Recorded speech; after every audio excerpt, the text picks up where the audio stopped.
Major funding for Walker Evans America was provided by the Park Foundation, dedicated to education and quality television, and by the National Endowment for the Arts, investing in our living cultural heritage.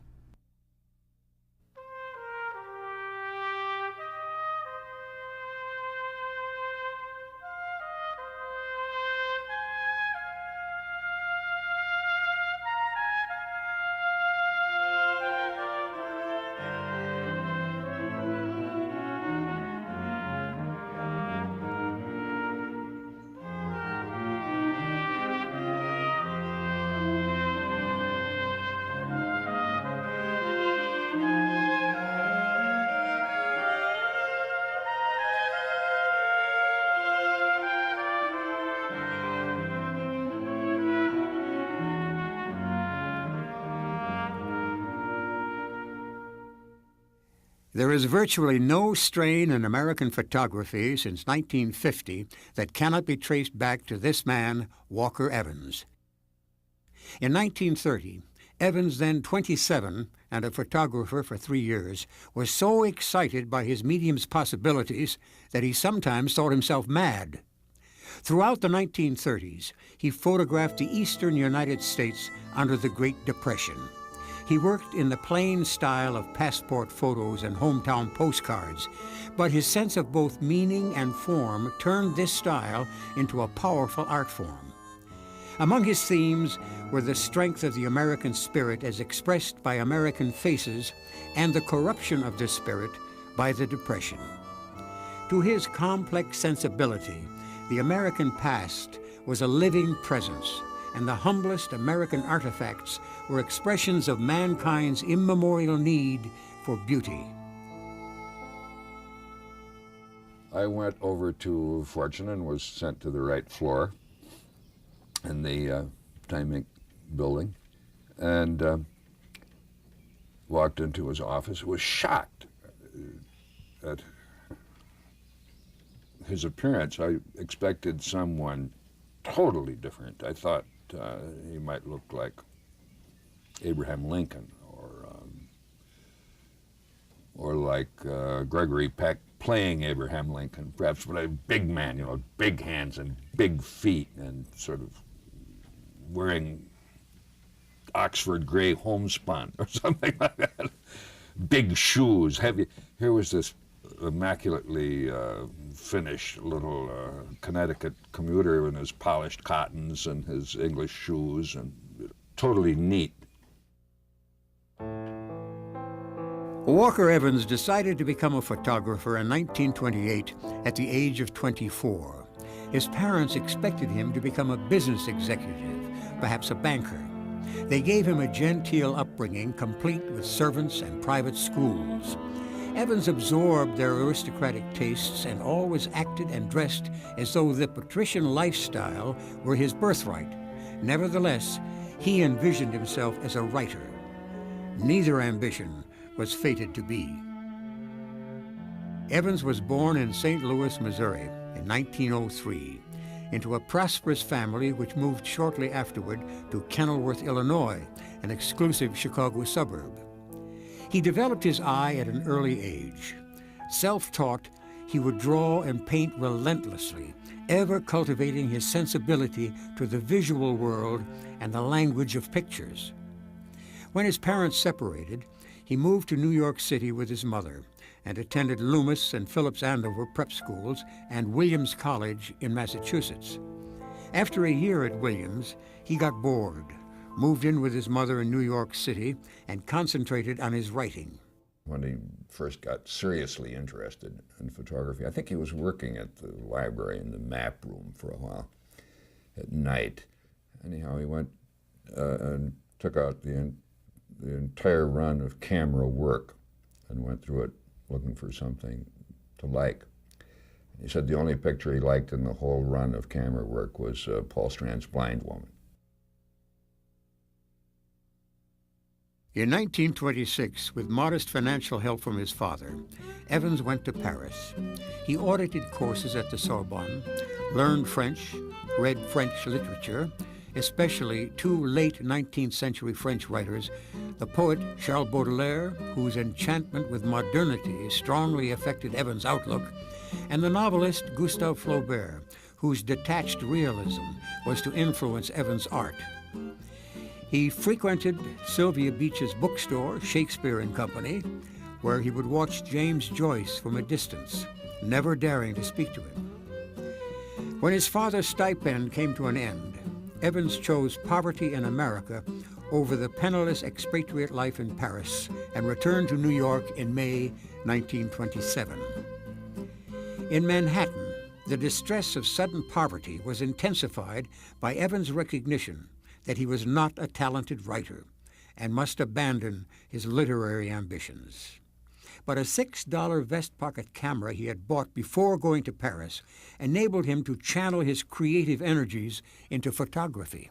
Well, how can I say what I was photographing? As I look back upon it now, it was what I now call straight photography, inartistic and unbeautiful.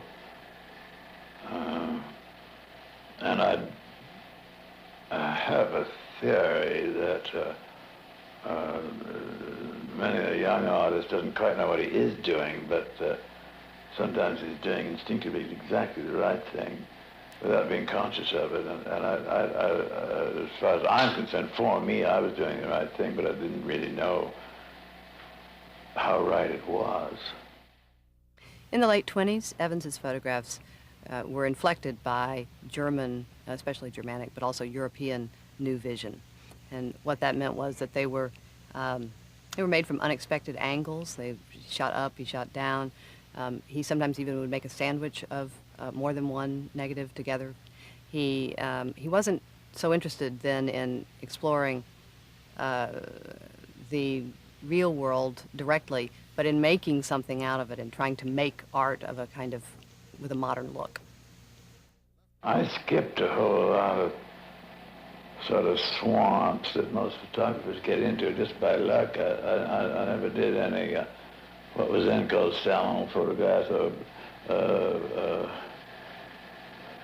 photographing the beautiful and all that kind of thing, in reaction to the painterly and over-artistic work that is being done with cameras. And in some anger, I did the opposite. And I now think that was exactly the right thing to do. But I didn't know that I was alone in it. Well, I wasn't entirely alone, but I mean, I hadn't seen other people doing that. And I don't know who was. I do remember being stimulated more by newsreels and news photography than by any of the recognized photographic artists at the time, which were led by Stieglitz, I believe, then, yeah.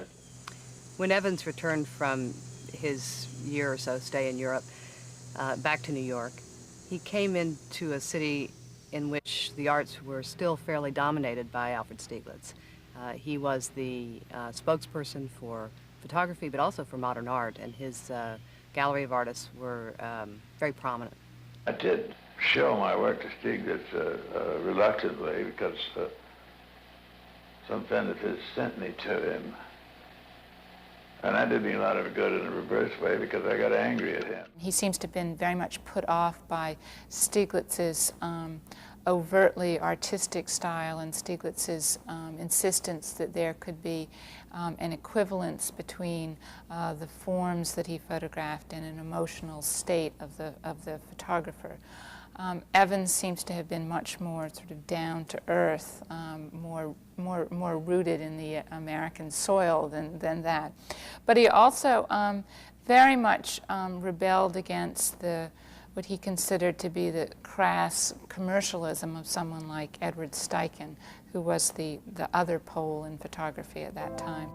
In 1927-28, many of Evans' friends were artists, like Evans himself, talented, ambitious, hard-working, obscure, and poor.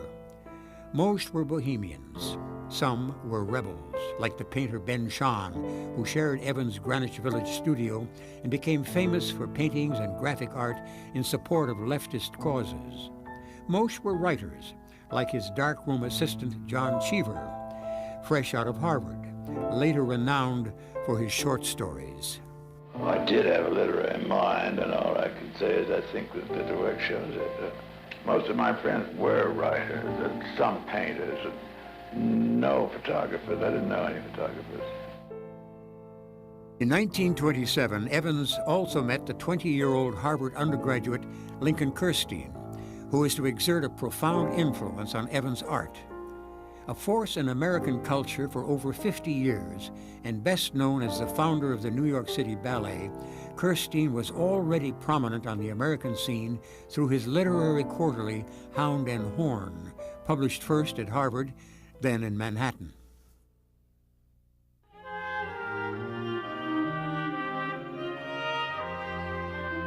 By 1928, Evans had a cheap flat in the then working-class neighborhood of Brooklyn Heights, with a view of the Brooklyn Bridge and a night job at a Wall Street brokerage firm so that he could have his days free for photography. He kept adding to his circle of ambitious artist friends. In the fall of 1928, he befriended the poet Hart Crane, a neighbor in Brooklyn Heights, who was then writing his long poem on the Brooklyn Bridge. Evans helped Crane to a job at Wall Street, and soon the two artists were often walking the bridge together. Crane did sort of point out various things to him that he would like to see photographed. I asked him explicitly, did Crane sort of commission those photographs? Or did he tell you what to photograph? He says, well, no. I mean, we just sort of walked together, and he saw something he liked, I saw something I liked, and pictures came out of it. Hart Crane's book, The Bridge, was published in 1929 with 3 photographs by Evans, his first published photographs. Walker Evans and Hart Crane meeting at the Brooklyn Bridge developed this important collaboration. And to both of these artists, the Brooklyn Bridge was more than just an expansion bridge that connected Manhattan to Brooklyn. It was a symbol for the new potent America. It was also a symbol of vast lonely America of Whitman to explore. On the one hand, the bridge represented the big bright lights, big city, steel structure, glass towers, the beginning of the automobile age. On the other hand, it was the escape valve to the great American West, where anything was possible, the land of mystery, but also a land of getaway and exploration. By now, Evans was one of the few artists in America to have seen the work of Eugène Atget.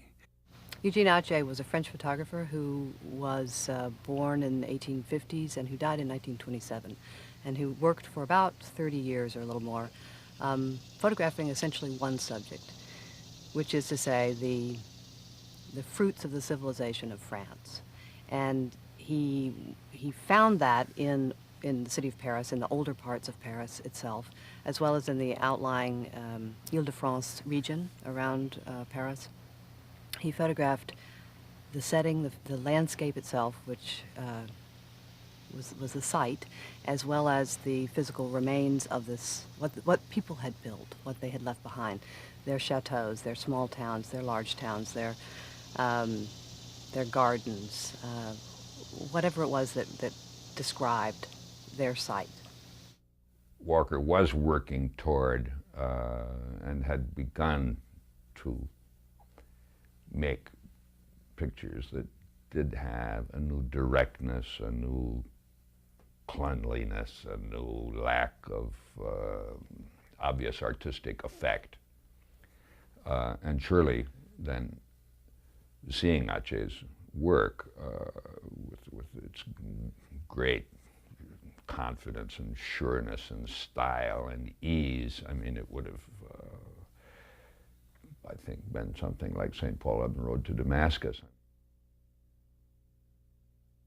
In February 1931, Evans joined Lincoln Kirstein's book project on New England Victorian architecture. Kirstein thought the subject demanded serious exploration. He would direct the project, architect John Brooks Wheelwright would write the text, and Evans provide the pictures. That spring, the 3 men traveled throughout the Northeast. Now it was Evans who surprised Kirstein. Like Atget, Evans was now using a large plate view camera.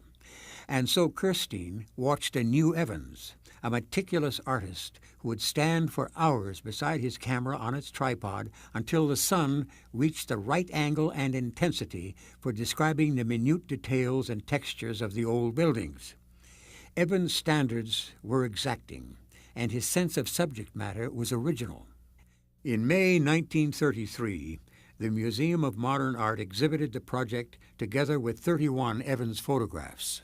The clarity of the style, the directness, the openness, but it's also much more the subject matter that that Evans made significant, to give meaning and importance to the common, to the average, to the everyday American scene.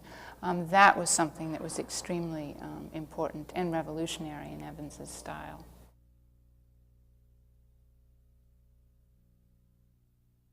And I guess I'm deeply in love with America, really. Anyway, traditional, old-style America.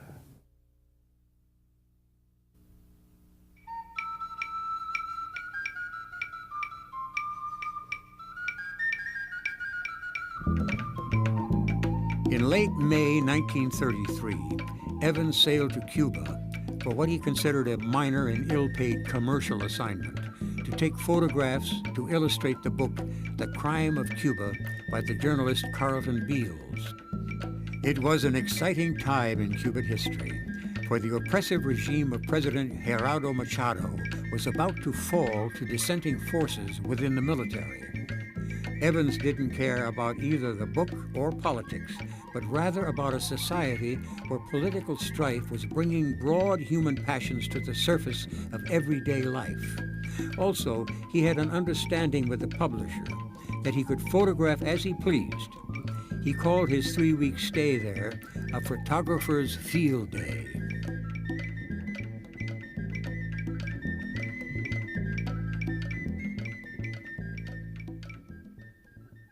To me, the greatest work is with the stand camera. And I think it's the nature of that method of working was most compatible with Walker's spirit.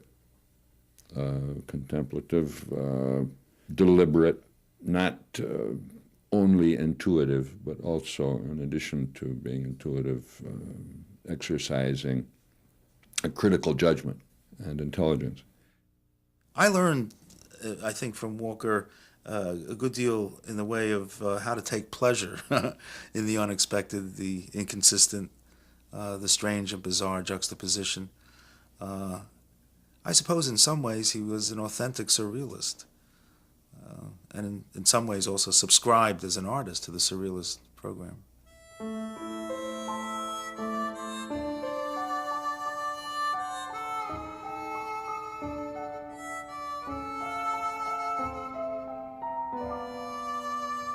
In February 1934, Evans wrote a friend, "American City is what I'm after. So might use several, keeping things typical. Pittsburgh, Toledo, Detroit, Chicago, people of all classes, surrounded by bunches of the new down and out.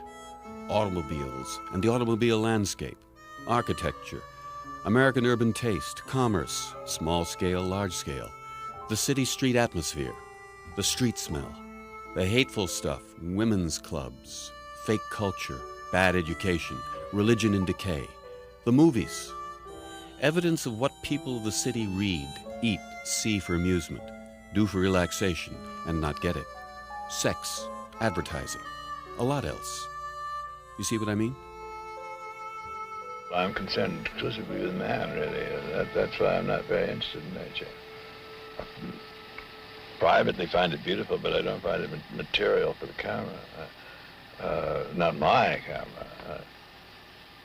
And I'm rather bored with nature photography. It's akin to hunting, too, photography is, and in that same way, you're using a machine and you're actually shooting something, and you're shooting to kill. And if you get the picture you want, that's a kill. That's a bullseye. No other satisfaction.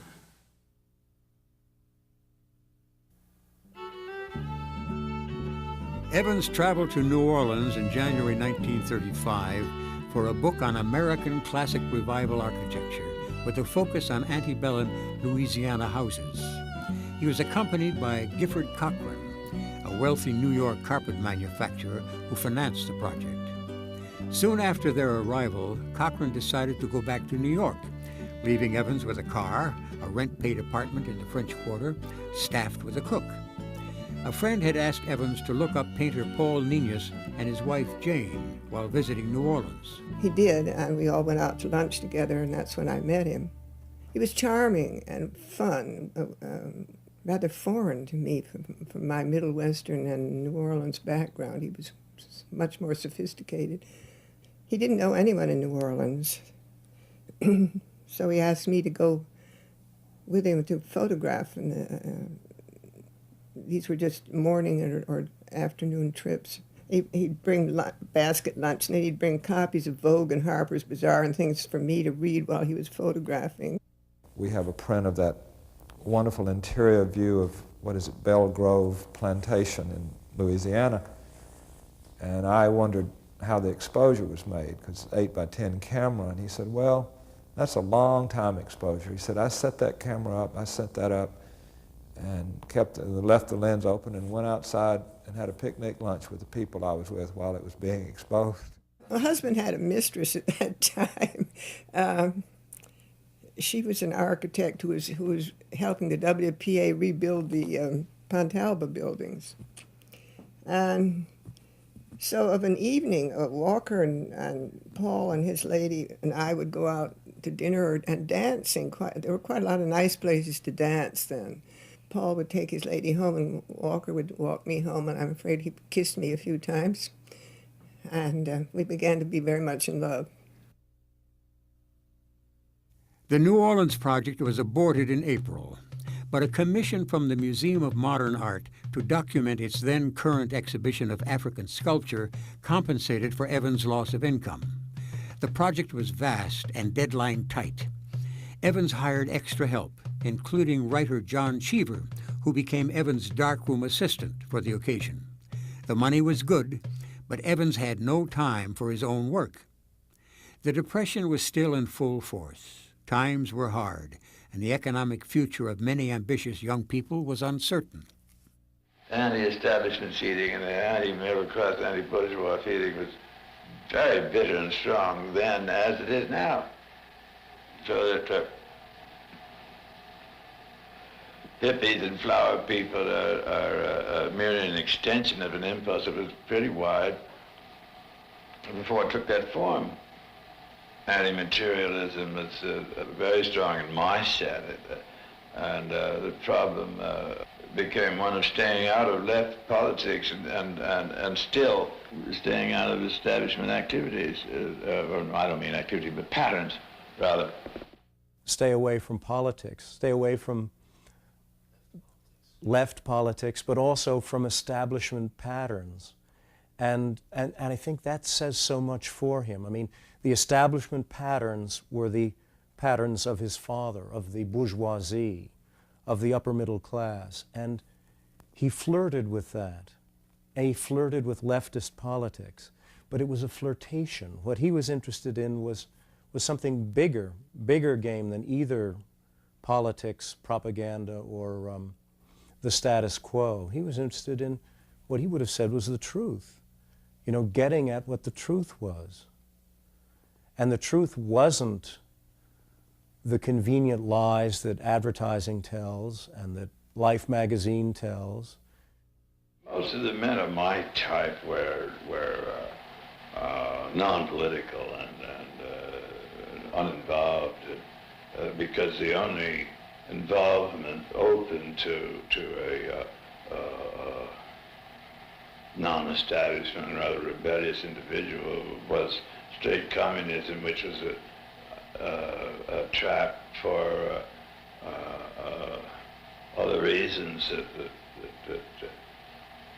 my kind of man instinctively feared. I didn't want to be told what to do by the Communist Party any more than I wanted to be told by an advertising executive who wanted me to make propaganda for soap sales. In May, about 3 months after they had met, Evans wrote to Jane Niñas and invited her to visit him in New York.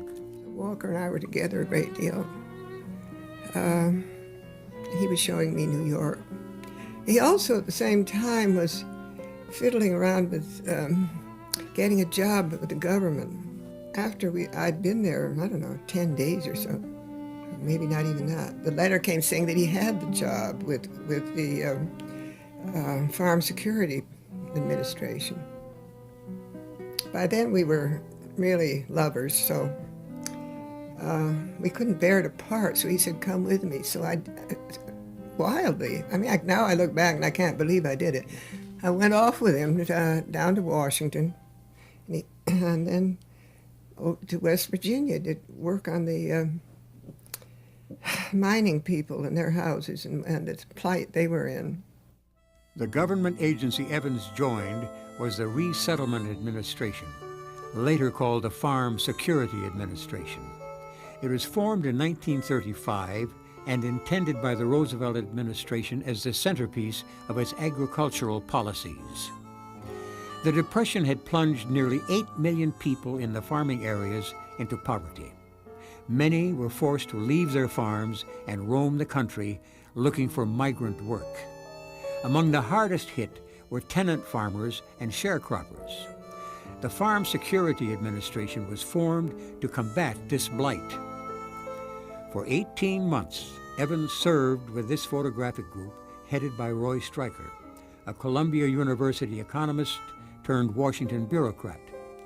Stryker believed that pictures explaining and dramatizing the plight of the rural poor to the urban poor could help preserve the tenuous urban-rural coalition which had brought Roosevelt's New Deal administration to power. I went into that with some misgivings. I was very innocent about Washington and government work, and remained so while I was there. But I found out that I could get a job there which allowed me to photograph. Traveling photographer, that's all. I regarded it as, and did it so carelessly from the point of view of bureaucracy, that I just sort of photographed my way out of it. Well, I was working for myself, and gleefully my traveling expenses and films were paid.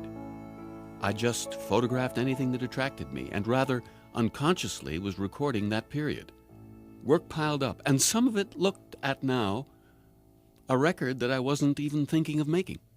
I have the sense that he would get up in the morning in the early light and walk out of whatever funny little South Carolina small-town hotel he might have been staying in, walk out on the street, and the world was filled with wonderful pictures wherever he looked. I mean, he was so much with it. I mean, he was so in shape. You could almost walk around the square with him when he got up in the morning, left the hotel.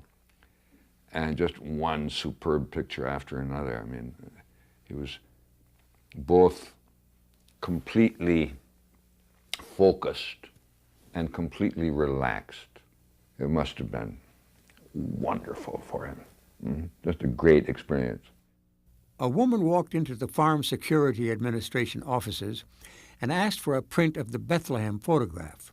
When questioned as to her intentions, she replied, I want to give it to my brother, who's a steel executive. I want to write on it, your cemeteries, your streets, your buildings, your steel mills, but our souls, God damn you. In the early 30s, an assignment for Fortune magazine brought Evans in contact with a writer whose imagination matched his own, James Agee, an essayist, poet, and critic, and later Pulitzer Prize novelist and Hollywood screenwriter whose credits include The African Queen. Thus began the closest and most fruitful artistic friendship of Evans' life.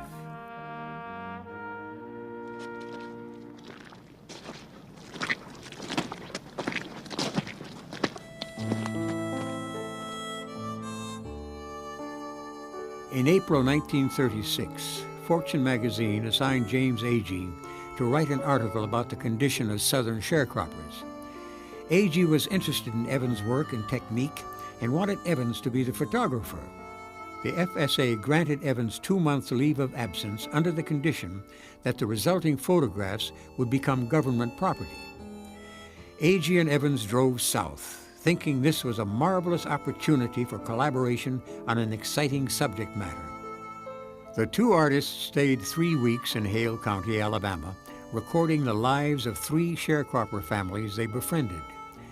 They worked in distant harmony, paying little attention to each other. Agee, 27, had a gift for making people like him, even love him, and soon the sharecropper families folded him into their lives as though he had been one of their own. Evans, 33, reserved and reticent, kept his distance and quietly photographed their lives.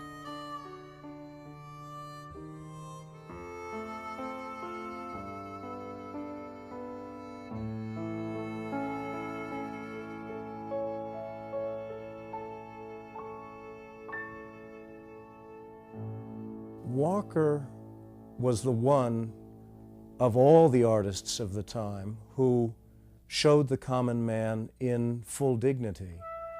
William Carlos Williams, the poet, said that Evans's photographs make us worthy in our anonymity.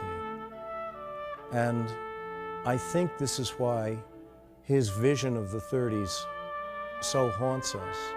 He's the one who showed us as we would like to imagine ourselves to have been, or our ancestors to have been during the 1930s. Resourceful, decent, calm, in command, orderly, scrupulous.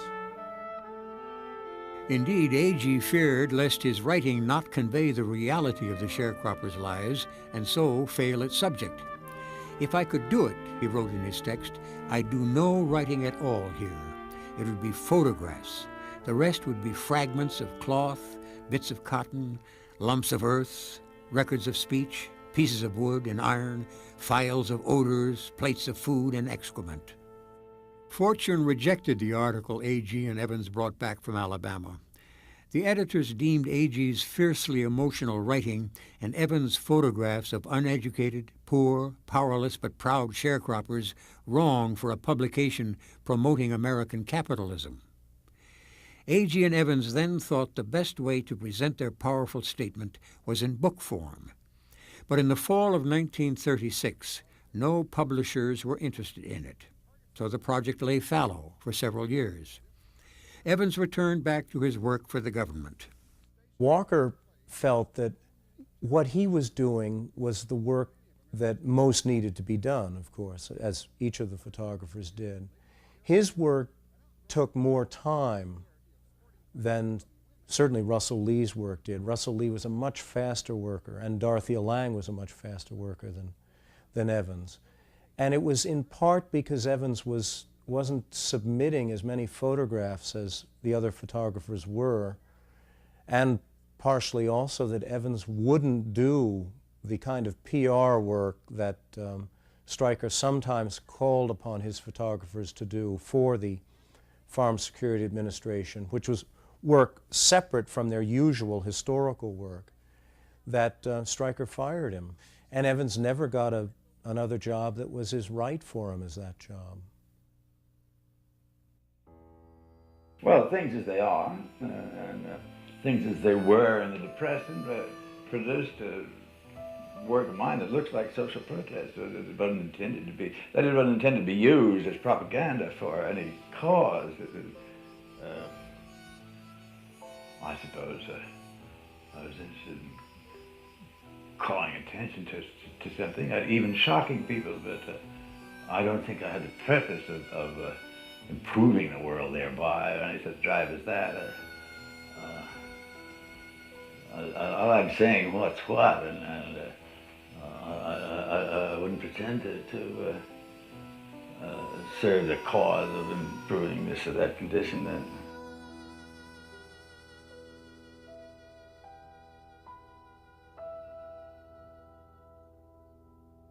In 1938, the Museum of Modern Art mounted an exhibition of Evans' work in a major exhibition.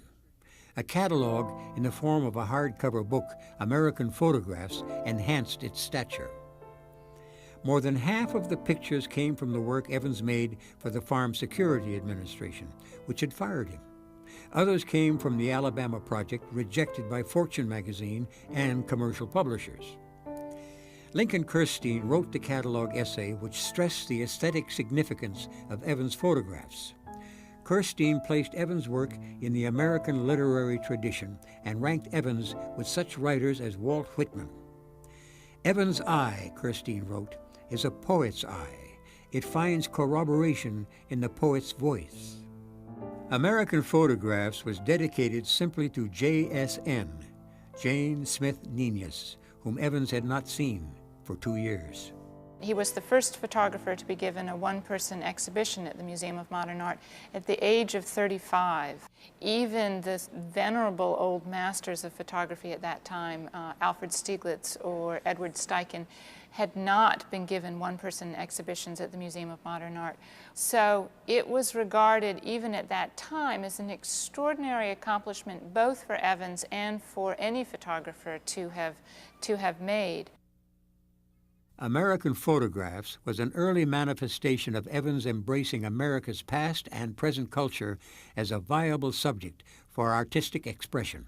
It is clear that it's more than just a visual intelligence that's putting the pictures together. There is also a larger, we might call it a cultural intelligence, or in some sections there's a political intelligence involved. The section that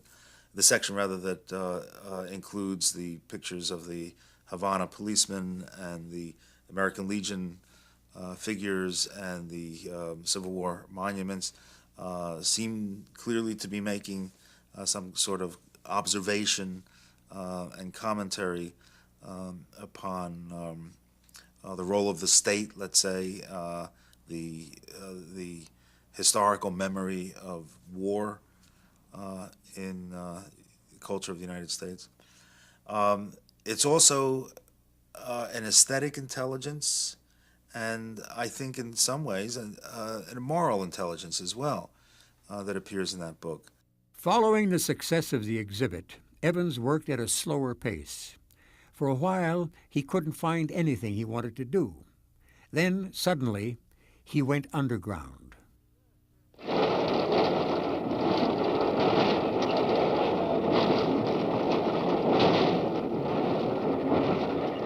From 1938 to 1941, Evans rode the New York City subways with his camera concealed within his coat and studied his fellow riders.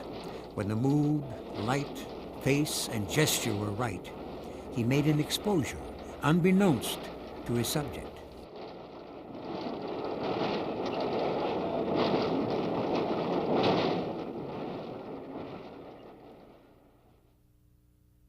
The Subway Portrait Series, published in 1966, as many are called, is a detailed, lyrical, and authoritative gallery of the faces, styles, and emotions of common Americans, New York of the 1940s. In June 1939, Jane Nenius broke with her husband and visited friends in Connecticut, where Evans joined her. By midsummer, they were living together in Evans' Manhattan apartment. The search for commercial assignments and steady income continued. In 1939, he was trying to get jobs a great deal of the time. We were very broke. He used to have to hawk his camera over at the Provident Loan on 86th Street quite often so we could eat. And Jim Agee would give us about $10 a week for groceries. In one way, the Depression was good for artists, though, because those that didn't want to get sucked into full-time commercial work were unable to anyway. There wasn't any commercial work to do. I don't know how we survived materially, and I think a good many of us made ourselves sick by living badly. But I don't think young people take care of themselves anyway, so I guess that's happening now when there's plenty to eat. Agee and Evans revived the Alabama Sharecropper Project, expanding it into book length, returning again to the pleasure of their artistic collaboration. The book was published in 1941 under the title, Let Us Now Praise Famous Men, sold 600 copies and disappeared from the bookshelves. The country was at the onset of the preparation for a major war. There wasn't much interest for the account of 3 Southern sharecropper families. In May and June of 1941, he went on assignment for Fortune magazine to Bridgeport, Connecticut, and he was supposed to document that town's production of goods and materials for World War II. And he did. He photographed factories and he photographed people coming and going from their work. But he also, once again, made another series of photographs of just people passing him by as he stood on the street corner in downtown Bridgeport. These people clearly know that they're having their picture taken. But again, it's this random sampling of people who just happened to pass by him between 11 and 12 a.m. on June 25th, 1941. And it's, you know, once again, that cross-section of the average anonymous American. In 1942, lack of jobs and necessary income forced him to take a writing job at Time magazine. He would photograph occasionally whenever he found film to photograph with. The World War was on. Along with gasoline and certain kinds of food, film was also a scarcity. That period, people had evening parties. I mean, everybody was very poor because it was the Depression still.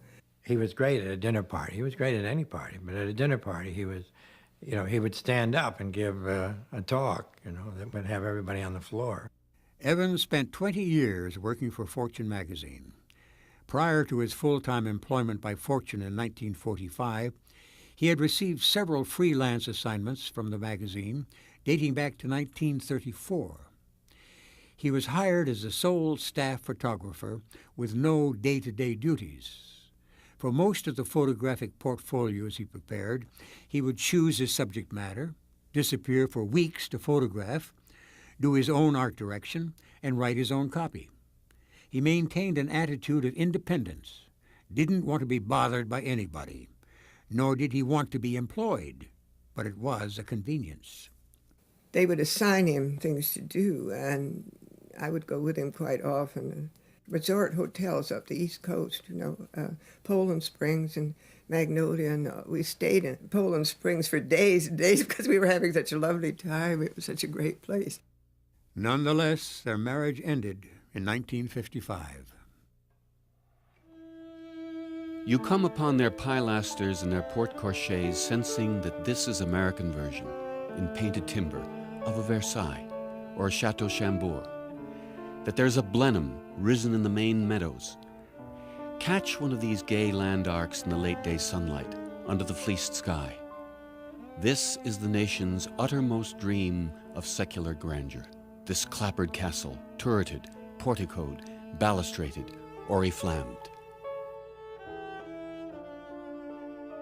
He resented being employed just to make a living, but Fortune provided him with means and a considerable artistic freedom to work on the projects he considered worthy and make the photographs which he otherwise could not afford to. The majority of his portfolios were intended to be run primarily as works of artistic expression rather than factual information conveyors. In 1960, Evans married Isabel von Steiger. He was known, but not very well known, and he felt that he really was not appreciated as he should be. He knew that he was a major artist, but there was not that much interest in his work. Sometimes he would not photograph for weeks, but when he had an idea, that was all he cared about.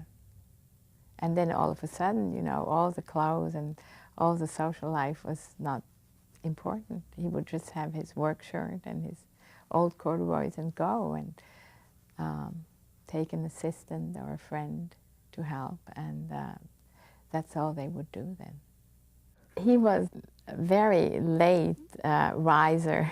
In the morning was always hard for him, and he felt depressed, and really spent half the morning in bed and was not ready until 11 o'clock to do anything. And he read a lot. He read all the time. He really used reading as probably an escape as well as a relaxation.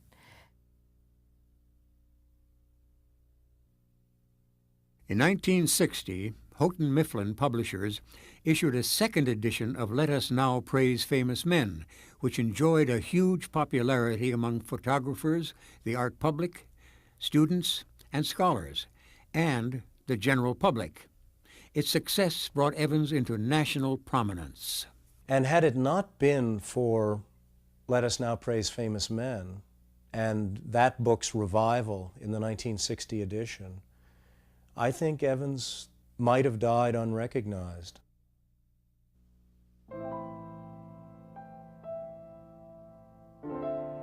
In 1964, he lectured at Yale University on the subject of seeing. A year later, he joined the faculty of the Yale Art School. At that time, Yale's Graduate School of Art and Architecture was America's best program in the arts. Headed since the 50s by painter Joseph Albers, it was where every ambitious young artist wanted to study. By the 70s, some of its recent graduates were world-class artists. Joining such a faculty also gave Evans validation of the kind he had despaired of in the 1940s when he capitulated to time and fortune. Once a week, he would enter his ground-floor seminar room at the Art and Architecture Building, take his customary seat at the center of a long table, and hold court throughout the morning hours.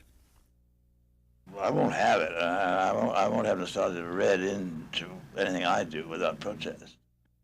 The idea of dealing with the business of reading an image was the thing that Walker did so surpassingly well. And this meant that he focused his closest attention on the students' work. He was able to help them see what they saw, what he saw in the pictures, make them see what the world saw in the pictures. His emphasis was always on what the picture meant and what a fresh eye would see. And this is the great advantage students had when they met him. See, he didn't look at it and say that's underexposed. He lit up around students. I think it was so fortunate, his last career teaching at Yale and then going around and lecturing around the country and being made much of, because it reconfirmed that sense that he'd always had of himself, but that he'd always feared no one else had. I mean, for so long in his life, you know, he was so unsuccessful. He never had a job as good as the job he had with the FSA, and he was fired from that. For years after that, even after his exhibit at the Museum of Modern Art, I mean, he was the first photographer to have an art photographic exhibit at the Museum of Modern Art. He couldn't get a job. 33 years after his exhibit there, the Museum of Modern Art in New York presented Evans' photographs in a major retrospective curated by John Sharkovsky. The meaning of the body of Evans' work is, I think, really one of the great original, unmistakable creative acts, you know, of our century. I never enjoyed working with anybody any more than with Walker. He had wonderful ability to look at his work both as the person who had done it and also as a disinterested spectator. It was finally a recognition that he, more than anyone else, had created our image of the 1930s, and that his vision of the 30s was the vision that was richest and that would endure. And with that kind of confirmation, and with having to give up alcohol, and with getting on antidepressants, Walker's life just entirely turned around, and he came into, I think, the best period of his life, the happiest period. In 1973, Walker Evans, accompanied by artist Bill Christenberry, went to Tuscaloosa to visit the University of Alabama. It had been 36 years since he and James Agee worked on their project in nearby Hale County. Evans was visibly nervous visiting a relic of his distant past. He didn't want to see any of the people he photographed in 1936, but he was anxious to see the buildings, whichever were still standing. And we went to places that no longer exist now. And of course, we went over to Sprott. He wanted to see the post office. It does still stand, although it's been changed, or at least the facade has been changed. We went to Selma, where many of the buildings are still standing along the banks of the Alabama River there. But I think Walker had a good time. He had his little SX-70. He called it his toy, and that's the camera he used exclusively. Until the introduction of the Polaroid SX-70 camera, Evans wasn't much interested in color photography. He felt he didn't need to shoot in color except for certain subjects which were more suitable for color film. The SX-70 changed that. He carried the camera everywhere, pointed it at images that intrigued him. Finally, a tool that enabled him to rely solely on his eye and his mind. Walker had this fantastic appetite for trash. And I remember Jane and I went and visited him at his house in Old Lyme. And the house itself was absolutely crammed. Every table, every chair, with stuff that he had gone out and brought back. Pictures, newspapers, posters, signs. He was so enthusiastic about the beauty of the made world, of what humans had done. He found such refreshment and excitement in it that he just, with absolute selflessness, collected it.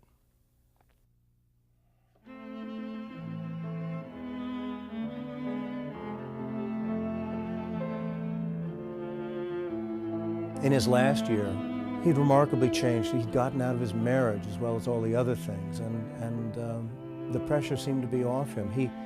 Because when he came here, his stomach had been taken out, a large part of his stomach. He had to eat a little bit of food all day long, or be drinking tea to keep his stomach working. His face had gotten so cadaverous, so thin, that he was concerned that he looked alarming to other people. So he grew a beard. And the beard came out white and full and covered up the hollowness of his cheeks. And he said it was like a miracle. It drew the girls to him like honey. He said he was a lean Santa Claus, very up to date. And I think he really enjoyed this kind of boyish, fatherly role he now found himself able to play.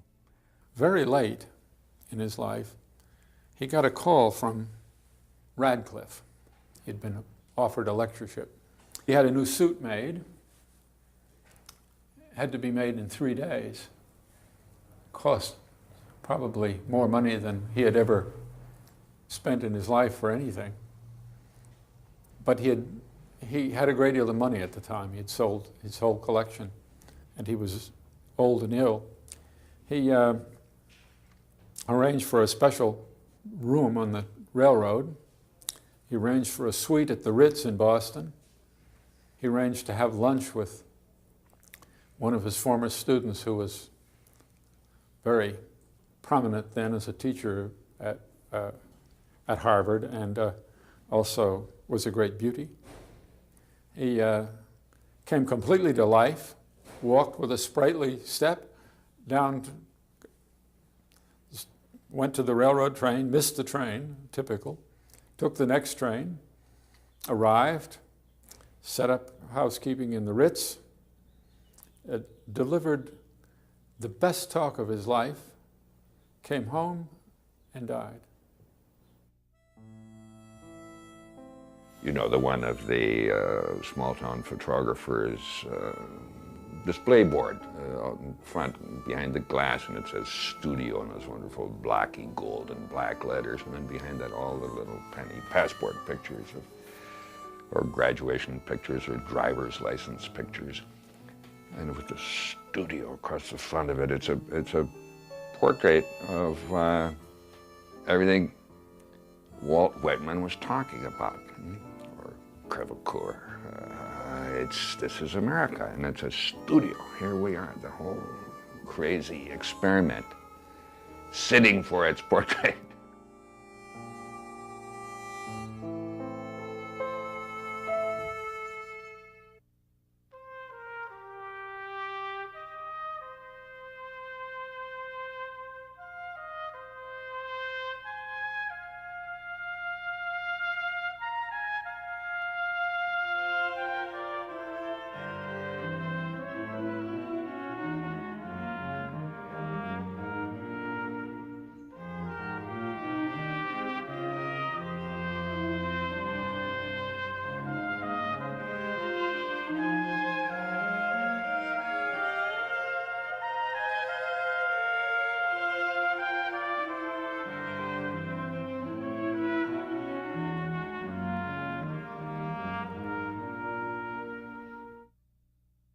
Major funding for Walker Evans America was provided by the Park Foundation, dedicated to education and quality television, and by the National Endowment for the Arts, investing in our living cultural heritage.